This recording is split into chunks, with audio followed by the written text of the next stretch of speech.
who is just like, because there's probably a whole bunch of reasons that everyone's in here, who is like actually interested in starting, like I want to start a convention or a fur meet or something.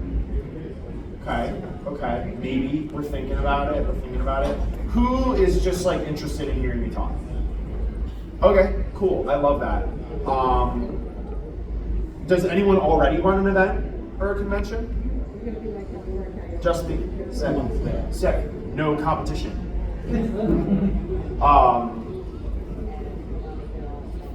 Cool.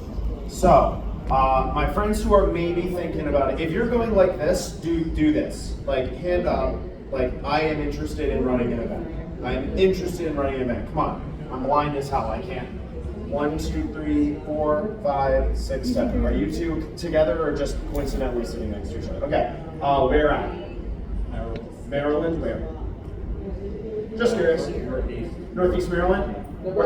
Nebraska. You come from a long way. Who else had their hand up? Where at? New Jersey, where? North or south? Central. That doesn't exist. They passed a tourism map. Like they actually went to the state legislature. They're like Central Jersey. Okay. So here's how. This is a side tangent. I can prove with one question that Central Jersey does not exist. I don't know where you live, like what town you live in. If I say the city, what am I referring to? Philly or New York? For me. Then you live in North Jersey. If the city is New York, you live in North Jersey. And if it's Philly, you live in South Jersey. Just joking. Who else had a hand up? I know there were hands. I saw hands in this area. Yeah, right. Rehoboth? Love Rehoboth. Gay as hell. And one more hand? Hi. Where at? I'm from Levittown. Levittown? Yeah. Levittown. Alright. You got a bowling alley there. Mm-hmm. I know because we were looking at it. I don't personally recommend it. Mm-hmm. Alright, cool. So, I mostly focus this panel on how to run a convention because it's more work. It's a lot more effort. It's a lot more complicated. Fur meets are a lot easier. So, just like, who wants to do a convention? Like, I want a convention. Okay, cool. Awesome. You can put your hand up. Thank you. So, I'll touch briefly on fur meets. A fur meet is going to be a lot easier to run than a convention because of scale. The first thing the first critical thing to determine is what kind of meet do you want to run? Like, what's the vibe, basically? Is it bowling? Is it an arcade? Is it a bar? Like, is it for adults? Is there drinking? Do you want to rent a movie theater and watch a movie? Do you want to rent a park and have like a park day? There's all kinds of different things. Bowling meets are kind of like the go-to. Personally, I would love to change that for the whole fandom. My hot take is that bowling meets are kind of mid. Just being honest, no hate to anyone who runs a bowling meet, but there's a lot of options. So one of the meets I went to was a long time ago. Zootopia came out in like a million years ago, and a group of furries near me rented a whole theater. Like, they rented a show. Went to the theater and were like, hey, can we sell an entire theater? And the theater said, yeah, sure, we'll give you tickets for like $9, which was like $5 off a ticket. And that group, they like booked all the tickets and they just resold the tickets basically to all of us. That was really cool. That was a very unique thing to do. Fun fact, you can go to pretty much any movie theater and tell them you want to watch pretty much any movie, and they'll make it happen for money. So that's something to consider. Parks are great. Furrydelphia did a park meet before our first ever convention. We did in 2017 in like April. We did a barbecue at a park. To rent the park for the whole day was like $100, and then we just came out with like burgers and hot dogs and stuff that we got from Costco, and we had a barbecue. That was a lot of fun too. Vet your location. First of all, validate that what you want to do can happen and that it would be popular. Because the worst thing is if you go on the line for like a venue or something like that for a meet and there's like no interest once you do it, or there's very little interest, and especially if you are financially like on the hook for it, which, full disclosure, you probably will be. Because everyone wants money for everything. Unfortunately, it's the society we live in. So like, parks are a great idea. Sometimes you can get parks for free. A lot of times you can't, but it's like $100 from the city, and they just make you sign a thing that you're not going to trash the place. Bowling alleys are sometimes really friendly to furries, and sometimes they're not. Same with arcades. Same with bars. Make sure that you disclose very heavily that you want there to be costumes. Call them costumes, please. Don't go call them fursuits. They'll look at you like you're weird, because you are.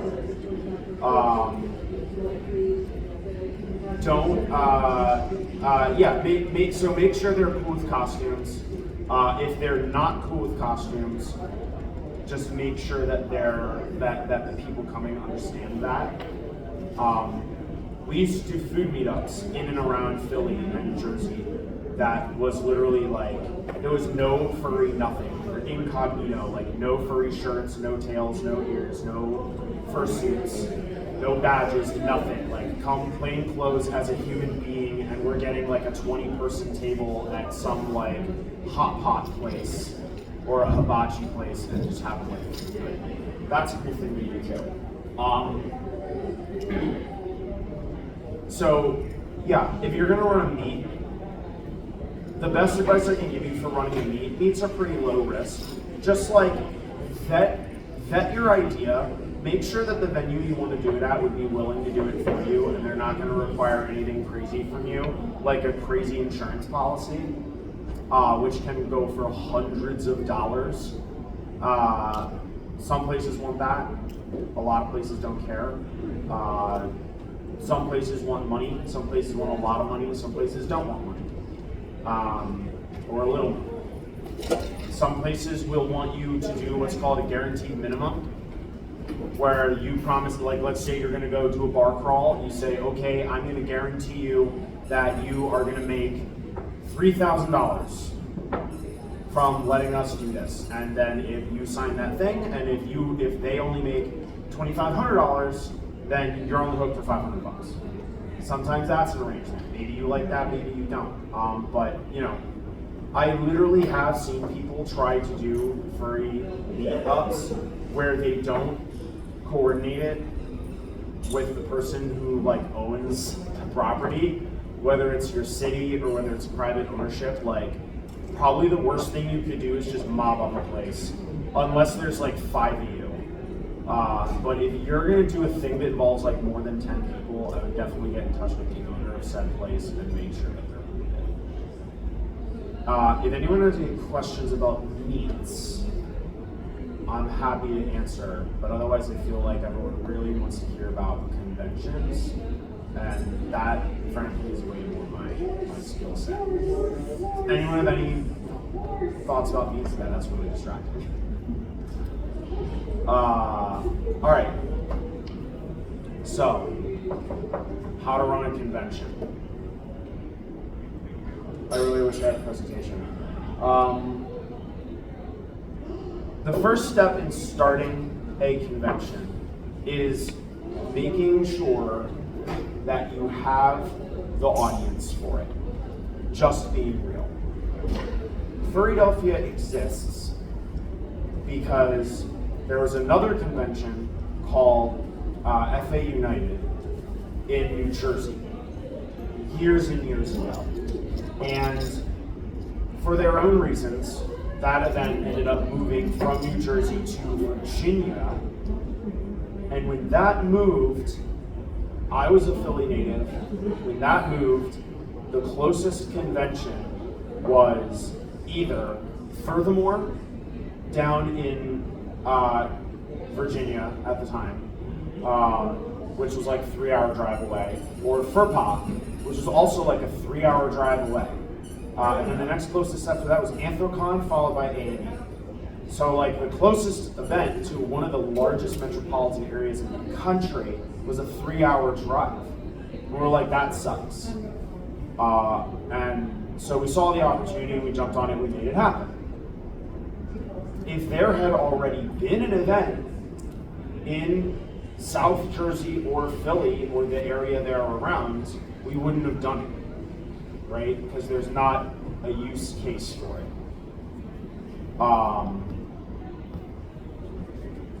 So like, make sure that there's a good audience who like will come to the thing that you want to do. Like that you are filling a gap, like a need that exists in the fandom.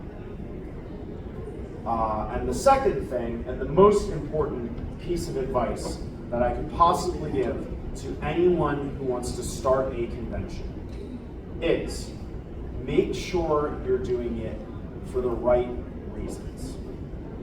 What are the right reasons? There are very much are right and wrong reasons to want to start an event. Now, I don't judge anybody who wants to start an event for the wrong reasons, right? It's just my opinion. You're allowed to disagree with me. I'm sure many people would disagree with me. I'm not like the ultimate convention running authority. I recommend anything that I say to you, I recommend running it by as many other convention organizers as you can to get as many cross opinions as possible. If someone disagrees with me, get another, ask them why, and then decide for yourself. I've made tons of mistakes doing this. So you don't need to take my word as the ultimate word. That being said, being very honest and very serious. It's going to sound like, oh yeah, of course, very virtue signaling is kind of what I'm looking for, but the right reason to start a convention is that there is a use case for it, and that you want the convention, frankly, the best reason to start a convention is that you want the convention to exist. That's I want there to be a convention in Philly. There's not a convention in Philly. I want there to be one. Let me check who else in the area is working on this, who else has this idea, who's actively taking steps to make a convention in Philly happen so that I can get involved and help them. Oh, nobody? Philly was full of a bunch of people who were department heads of other conventions. So we had a guy who knew registration. We had a guy who knew security and medical. We had a guy who knew programming. We had all these guys and gals in general. But we had people who all had a piece of the puzzle, and I'm just none of you were talking to each other. And so my job when we got started was to take these people who knew what they were doing, because I did not know what the hell I was doing. But to take these people who do know what they're doing and sit them down in a room and be talk to each other. How do we make a convention happen? Because we want it to happen. Now, being honest and objective and clear, the wrongest possible reason that you could want, respectfully, to start a convention is because you want clout. Because you think it will make you popular. Because, ooh, if I'm a con chair, I will get status. I will get, people will like me. People will want to hang out with me. People will want to be my friend if I'm a con chair. That is the wrong reason to want to do that, and not for the reason that you think.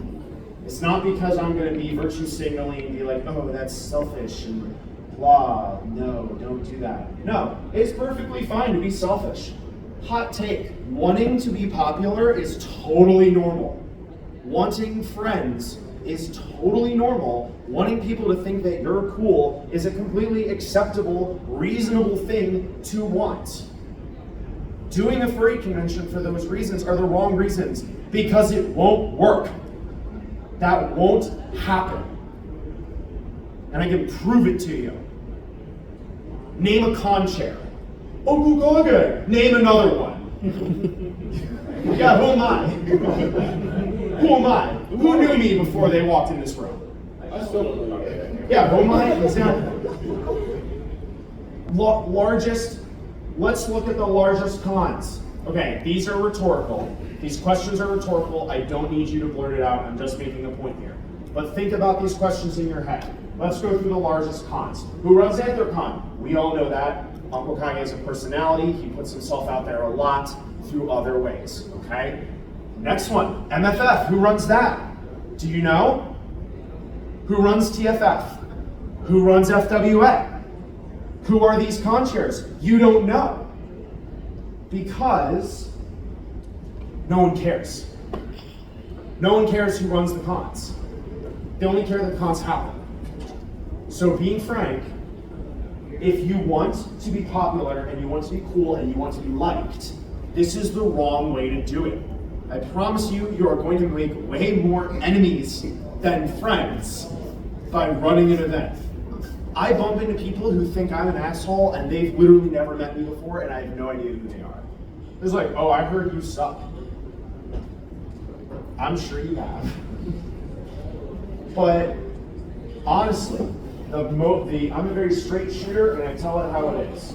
If you want those things, popularity, well-liked, blah, blah, blah, the best thing that you could possibly do, frankly, is take the money that you would sink into starting a convention and instead go buy a really, really nice fursuit from a very well-known maker, spend like thousands of dollars on it, and then go commission art from every artist you can.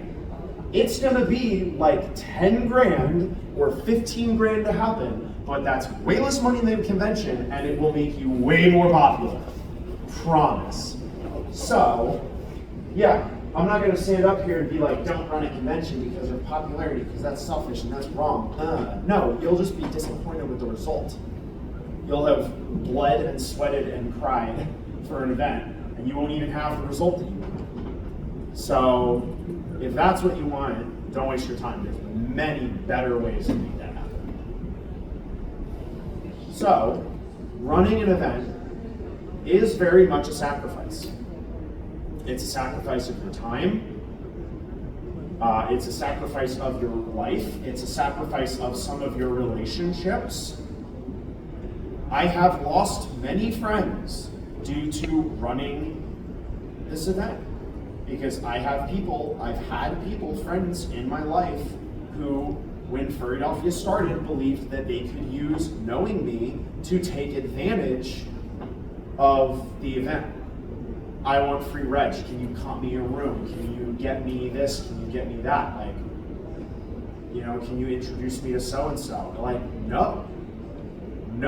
That's not what this is about. And I have people that to this day will not talk to me because they feel that I have slighted them by not using my position to their benefit. So, and then we have people that come to these events and they're huge problems and we have to ban them. And then they take it very personally, and then they, are going telling everyone that you suck. So it's tough. It's tough. Running an event is a challenge for many, many reasons. It's a logistical challenge. It's a relationship hardship. I've seen people who start cons end up like going through breakups and stuff. Like it's, because it's a lot of stress. But I very much enjoy it. I very much love it, and I'm very happy with where we've ended up.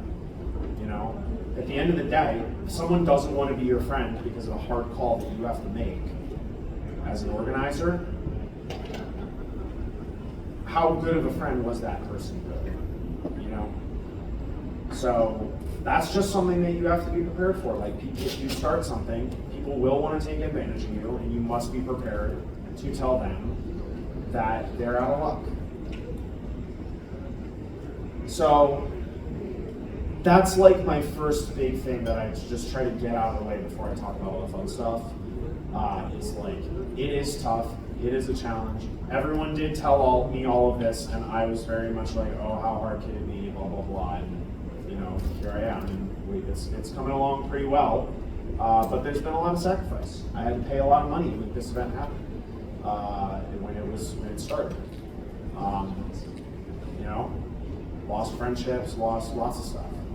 But I've gained a lot too. I've gained way more friendships than I've lost from doing this. You know, you just have to be prepared to deal with whatever comes your way, and maybe there's some tough calls that need to be made. But if you're like, if you want that, if you want the responsibility, and in your heart you're like, I want to make something happen, and I'm willing to do whatever it takes to make it happen for the benefit of others, for the benefit of the community, you know, for the benefit of my friends. That's the right reason to do it. So if you are genuinely considering starting an event, if you're just here to hear what I have to say, then you're fine. But if you're genuinely considering starting an event, that's the best piece of advice I could give to you, is just like really look internally and make sure that you're doing it for the right reasons. Because if you're not, you will hate it, and it will suck, and it will not be the result that you want, and you'll end up upset that you did. So, and I've seen many an event organizer end up upset with what their event turns into as a result of that. So, all that being said, who's still interested? Have I dissuaded you yet? No? All right, cool. Rock on. Good. Is what I like to hear. Let's go. Okay, so now we can talk about all the fun, interesting technical stuff. Now that the heavy stuff is out of the way. So, in order to run a convention, you need a place for people to occupy, which is probably going to be a hotel. The first thing you're going to want to do is vet lots of hotels, as many as you can. You're probably going to have to look like 2 years out, frankly, unless you get very lucky. You're probably going to have to look like 2 years out, and you need a very specific type of hotel. Like I said, I wish I had a presentation, but I don't, so here's the gist, right? Furry conventions are very interesting types of events, in that we have a lot of very specific space. So we need a ballroom for dealer's den. We need a ballroom for main events. We need a room that registration can run out of. We need panel rooms. We need a headless lounge. We need staff space. We have 1, 2, 3, 4, 5, 6, 7, 8 staff offices in this convention. Now, when we started, we only have 2, so don't get me wrong. But you need a lot of space. And not only do you need the quantity of rooms, but you need them to be a good enough size as well. Finding a venue for the first Furrydelphia was really, really, really hard, because a lot of hotels in my particular area where we were looking to start either had a ton of square footage as single rooms, like, oh, here's our one ballroom that's 30,000 square feet. And if that sounds like a lot, it is. That is a lot. This whole convention is 60,000 square feet. So imagine half this entire property being in one room. We can't use that, you know? So a lot of properties are like, here's our one massive ballroom and like our 2 tiny little breakout rooms. Doesn't work. Or they'll say, here we have, 50 different rooms, but the largest one is 900 square feet. For scale, this room is 1,800 square feet. So cut this in half. If that's your largest room, that's not really gonna work, So there's a sweet spot of hotels that have enough rooms and large enough rooms that a furry convention can fit. I highly recommend, if you don't have one of our con books, grab one from registration or check out our con book online. It was broken earlier, the link was broken earlier. I think we fixed it or we're at least working on fixing it. But look at our map. Look at our map. Look at the maps of any other conventions. See what they have in common. Right? Don't just stop your research at Furrydelphia, but it's a good place to start. See what hotels have in common, and like what spaces, right? You've got Dealer's Den, which needs to be in some kind of ballroom. You've got main events, which needs to be in some kind of ballroom. When we started Furrydelphia, registration was in a hallway. We didn't have a room for it, so reg was in a hallway. Operations, we ran our operations out of one of the hotel rooms because that was just what we could do. That was the best we had. So when you're looking at hotels that are local to you, and I'll tell you how to find them, but when you're looking for hotels that are local to you, make sure you're looking at not only the square footage, the total square footage. The first ever Furrydelphia, I think, was a total of like 20,000 square feet. We had like 700 people show up, and it was tight. It was tight. If you're able to get like 20,000 square feet and you're looking at like 300 or 400 people, you are going to be golden. And I'll tell you how to find the hotels. But yeah, you have a question. I was just asking if you were going to recommend one of those like hotel management agents. Yep. Yeah. So an agent is great. An agent.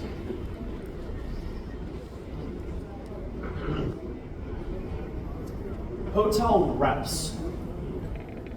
There is a company called Helms Briscoe, HELMS space BRISCOE.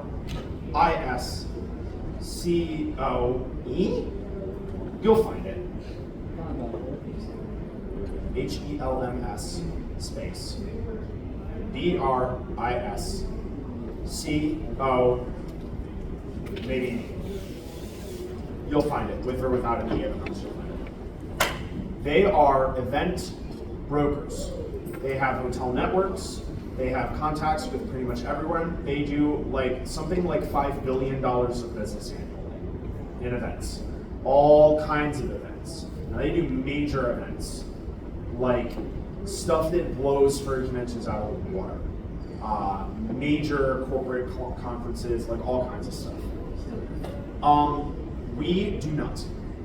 We kind of lost touch with our agent. So the first ever year, we didn't have an agent, and we got reamed out on our contract. Our bill for year one was way, way, way too high, and I didn't know any better.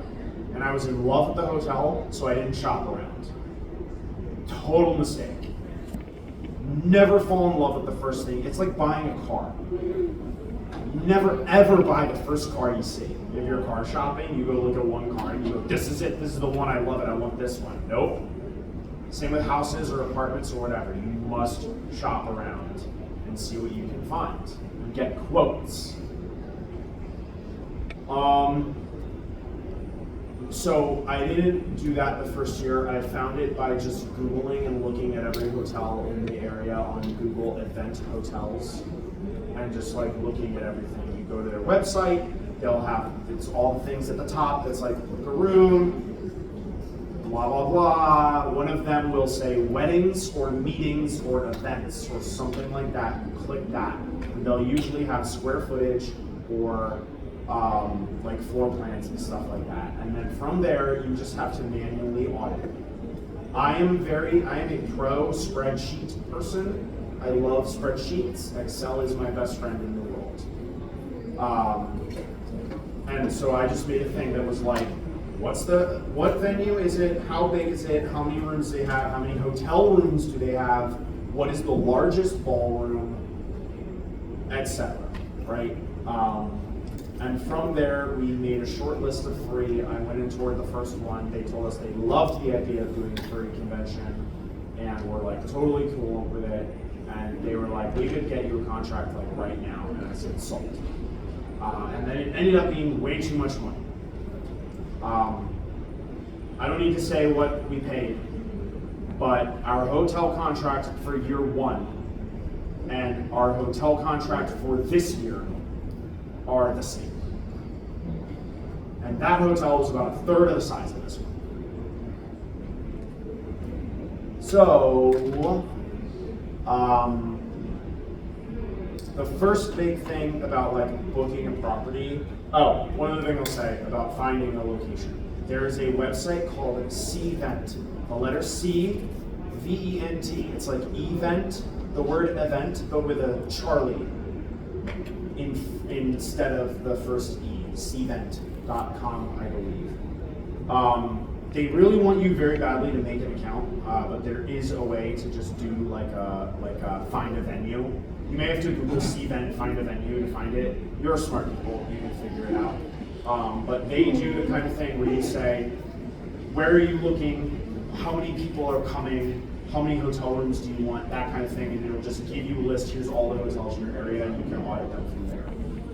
Didn't know that the first time I did it. When we ended up shopping for our second hotel, I shopped from there, and that was great. That was how I found our second hotel, and subsequently how I found our third hotel, which is this one.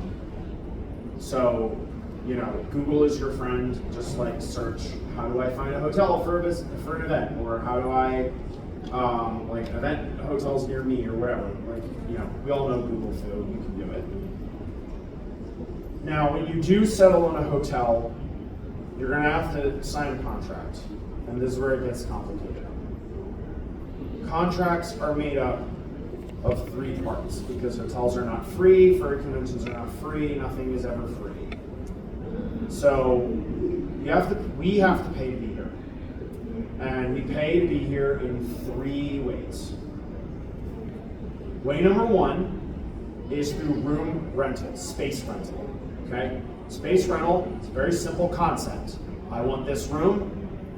I want all of your rooms. I come to this hotel, I say, I want every event room you have. I want the Liberty Ballroom. I want the Philly Ballroom, which we're in now. I want the Independence and the Franklin Ballrooms, which is the dealer's den. And I want all of the salons, and I want all of everything. And what they do for space rental is they tack a price tag on every room, and they say, here's how much it's going to cost you to rent this place. Okay? That's your starting point. That's going to be crazy. Like for this con, it was like over 300 grand to just rent everything outright. Fortunately, there's 2 other ways to get around that. So the second thing about paying a hotel is food and beverage. There is a reason why every hotel does like a sponsored dinner. Because it's not just, believe it or not, peek behind the curtain, it's not just, ooh, here's a cool thing that we do to make you guys happy.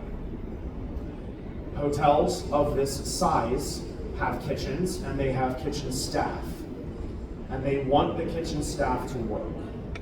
So when you buy food, it helps offset. So if they look at, the total value of that money, and you say, I want $50,000 of food and beverage or whatever, so if you go to a hotel and they tell you your space rental is going to be this much money, you can negotiate to get part of that as food and beverage.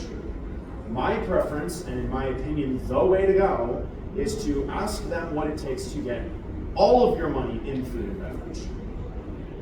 So at Furrydelphia, we pay 0 in space rental, and all our entire bill is food and beverage. Now, it's a huge amount of money. It's not 300 grand, but it's a lot of money. What up, Chris? My staff making funny faces at me. It's a good amount of money. And so, but here's the deal. Let's say that I'm a hotel broker and your event, and you come to me and I say, okay, it's going to be 30 grand for you to be here. Here are your options. You can pay $30,000 to rent the space, or you can buy $30,000 worth of food, and I will give you the space for free. Same amount of money, but now you've got a ton of food. Might as well. Why not? Right? To me, no brainer. So tell the hotel, if you're negotiating with a hotel, tell them you want 100% F&B, 100% food and beverage, no space rental. They will be more than happy to make that happen. Now what we do to meet our food and beverage minimum, we have the guest of honor dinner, the sponsored dinner. We have lunch for staff members all 3 days. And we have lunch for dealers. And then on Sunday night, we have a staff party. And we pay for some food and some beverage, and we pay for an open bar for that. That's a ton of money. Open bar in Philly costs a lot of money. Now you can, this is kind of going down a rabbit hole, but when you're doing the food and beverage, they'll give you their menu. You can negotiate, and you can order off the menu. I do it all the time. The lunch here, the cheapest lunch on the menu was cold sandwiches and chips and salad and soda and coffee, and it was $62 a person. And I basically called our manager and I was like, so, that's insane. Get me something better.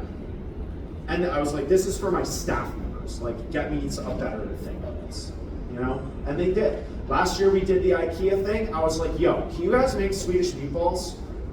It was not on the menu, but I was like, can your chef make Swedish meatballs? They're like, absolutely. So you can order off the menu, you can negotiate. Like, by all means, tell them the food is too much money. You may not be able to do that your first ever year because you maybe don't have a leg to stand on, but if you go and you're like, hey, I just want to buy food for my staff members and I can't afford 62 a person or whatever, now you'll probably do way better. We're paying affiliate price here. When we were in the suburbs, that lunch was like 22 bucks. You know, same lunch was like 22 bucks. That's way better. You know, so if you have like a $20,000 food and beverage minimum, you buy your staff lunch at 22 bucks a head every day, you're there, you're done. Now you have staff who are fed for free, and by doing that, you have paid off your hotel. That's the way to do it. Now the third way to offset the money is through hotels, hotel rooms. Why are conventions always pushing that you should get a hotel room in the block?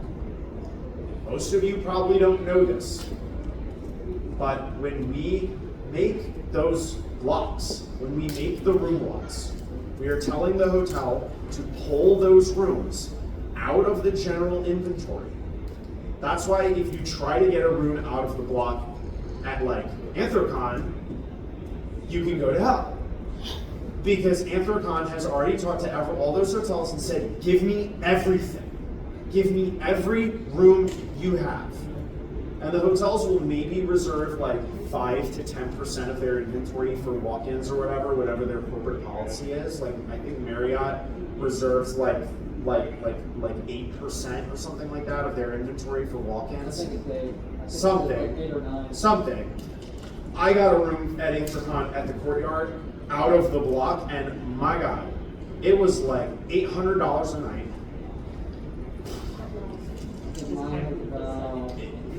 It was crazy. It was crazy. It was crazy. So, but the reason that they're hard to get is because Anthrocon is making, and other conventions, Furrydelphia, when we have a block price and our room is like $189, and you look out of the block and it's like $300 a night, that's because we are instructing the hotel to take those rooms out of the inventory.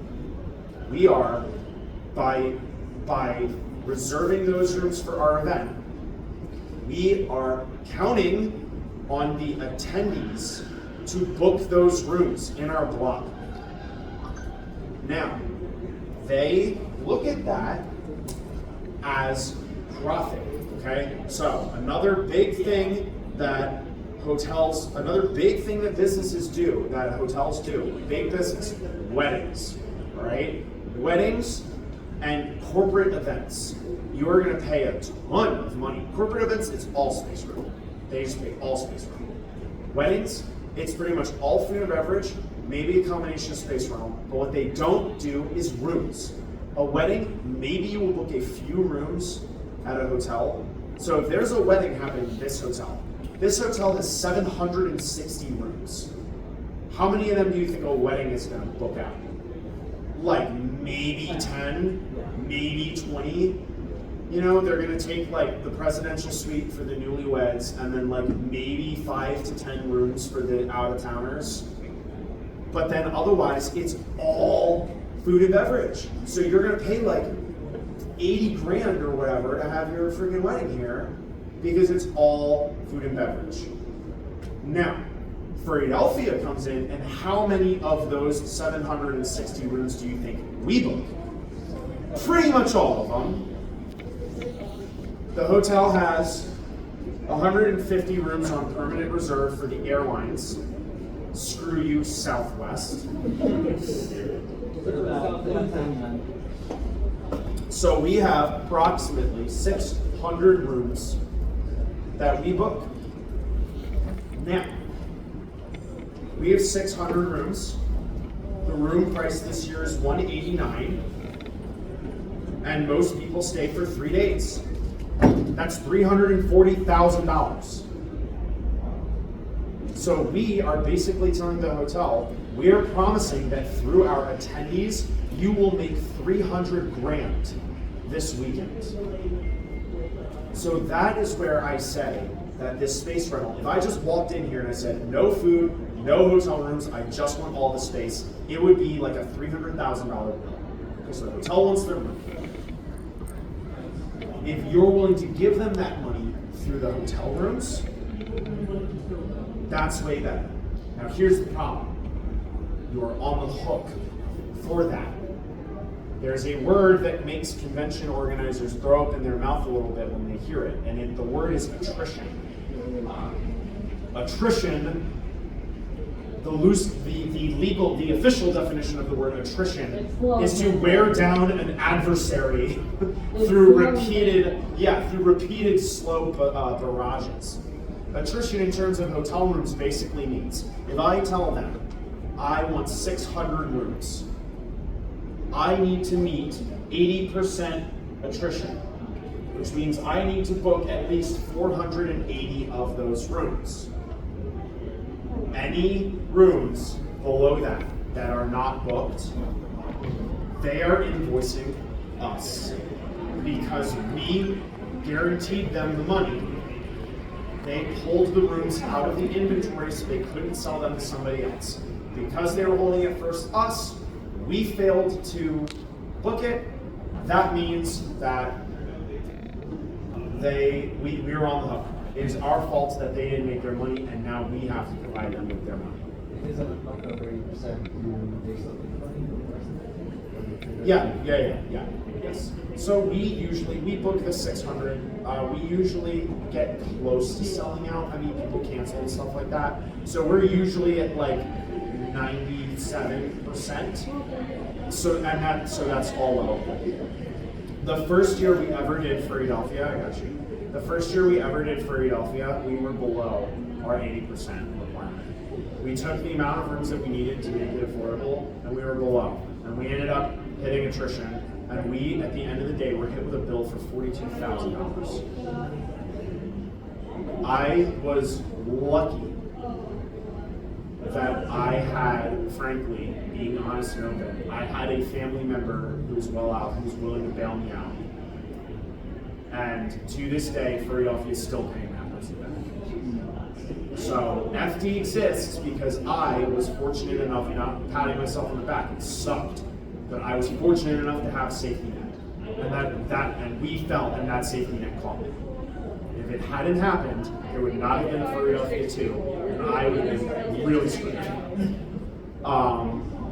So, I will admit, we bit off way more than we could chew. We promised our first hotel way more rooms than we could reasonably do.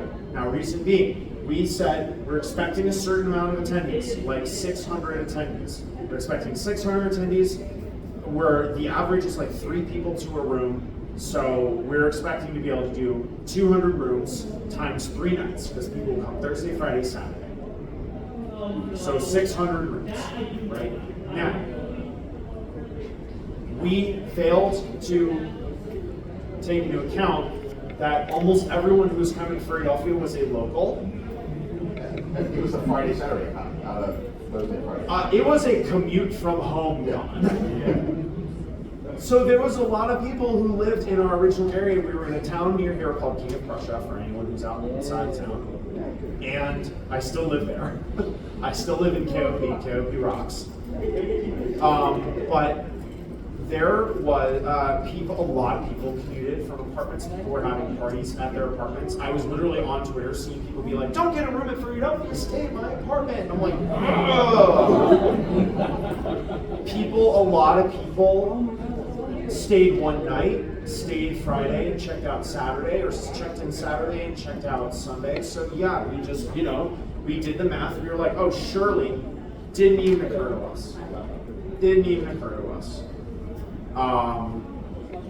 So like, if I was gonna redo it, first of all, I would have gotten more offers from more hotels. And second of all, I would have asked them, rather than volunteering an amount of rooms, because we did that math and I said, we need this many rooms.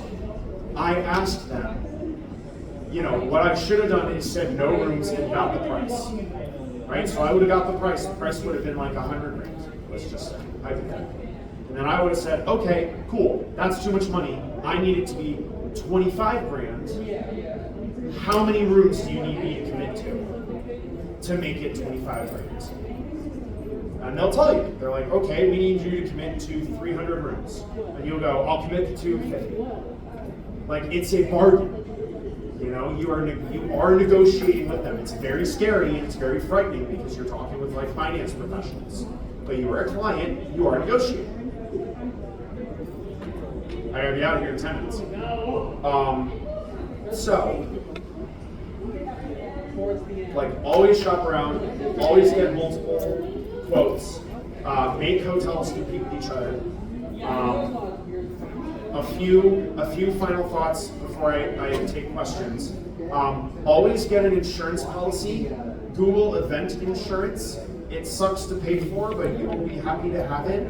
You will get like $1 million of coverage for incidentals for like a couple $100 for the weekend. And what that basically means is if one of your dumbass attendees manages to break the hotel and your hotel hands you a bill for it, your event insurance company will pay for it rather than you. And if the insurance company doesn't want to pay for it, they will fight. They will go to lawyer war with the hotel instead of you having to do it yourself. So always get an insurance policy. Always make sure that your code of conduct states that people who come to your event agree not to be responsible for their own well-being. Our code of conduct says right at the top, and everyone's going to go, oh shit, I agree to that. The code of conduct says right at the top that you agree to be responsible for yourself, and you agree that you will not sue us for any reason ever. Right? Now, if you really feel a need to sue FD, you're going to do it, and we're going to deal with that. But your code of conduct can say whatever you want to, and if you say you agree to not sue us for any reason, you agree to not participate in the class action lawsuit, you agree to not hold us responsible for anything that happens, even if we are at fault. You agree that by coming here you might get hurt, or something that might happen to you, and you agree that you will not sue us. Why not? You're covering your ass. I'm just being honest. You're covering your ass. And it's not an ironclad shield. You may still get sued if something's wrong. If you're like grossly negligent, you may still get sued and you may still be found liable. But having a policy, having something in there, that agreement that says you agree not to sue us, that can help. So please make sure, all of this is to say with the insurance and with that is to please try not to expose yourself to more liability than you have to. Because at the end of the day, someone needs to sign the hotel contract, and that person's probably going to be in that person's name. And if anything happens at this hotel, I'm personally responsible for it happening. And so I have lots of shields in between me and the lawyers to make sure that I'm personally protected from anyone's wrath. Now, all you probably have lots of other questions. How do I get staff members? How do I pick a theme? How do I get merchandise? How do I do this? How do I do that? all of that is kind of a part 2 conversation. But the important thing to talk about first is that stuff.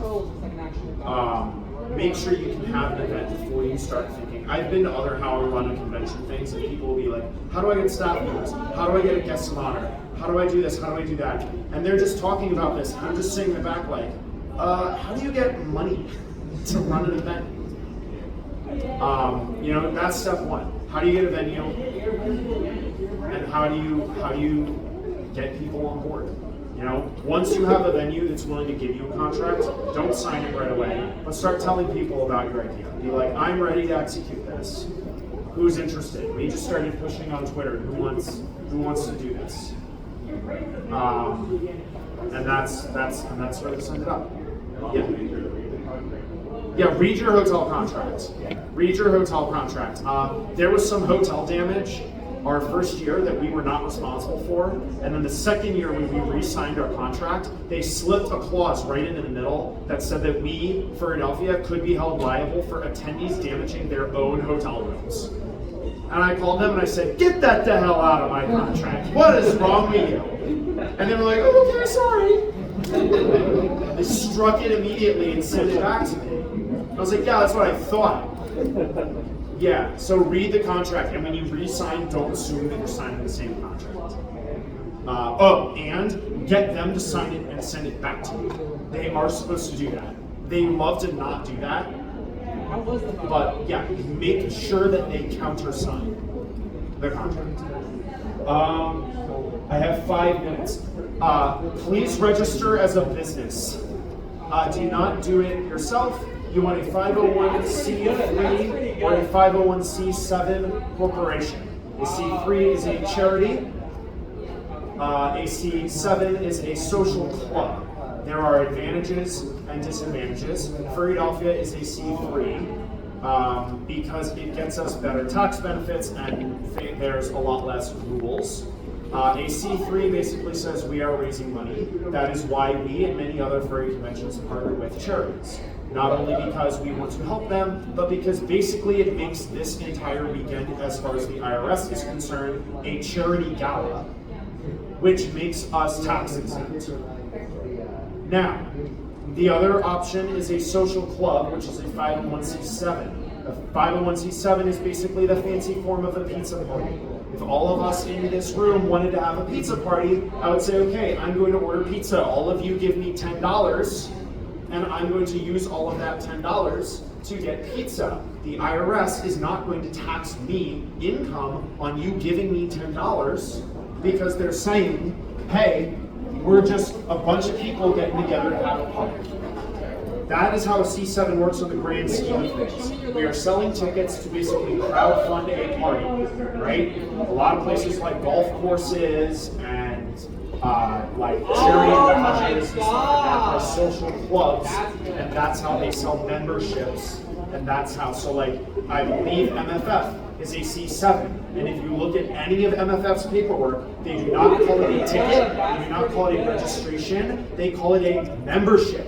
You are buying, when you buy your pass, you are buying a membership. That is because of the C7. So watch that. Also, file your C3 or C7 paperwork yourself. Do not pay a business to do it. File it yourself. It is way easier than you think. We used LegalZoom to incorporate our business. It was $700, which sucked.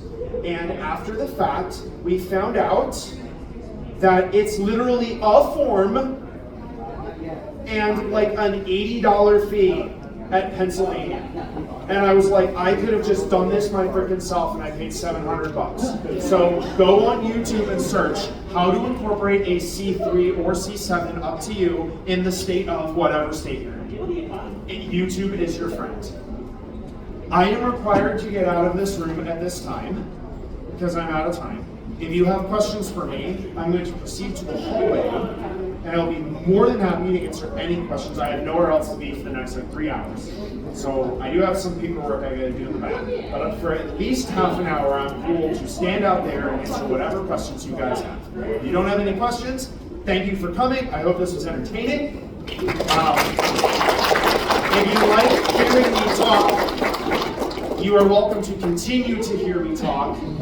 At 5 p.m., I will be doing a panel in the same room, or possibly a different room, I can't remember. Check the schedule, on health and fitness, diet, exercise, all that stuff. I used to be 250 pounds, and now I am not, through learning how to be disciplined and go pick up heavy objects and put them down again. And I love talking about it. Feel free to come talk to me about it. It's a very fun time. And then I have a story hour panel tonight, I believe at 9, where I will be intoxicated and I will tell you about the shit that has happened at previous cons. So, it's going to be a lot of fun, and I hope to see all of you there. Thank you.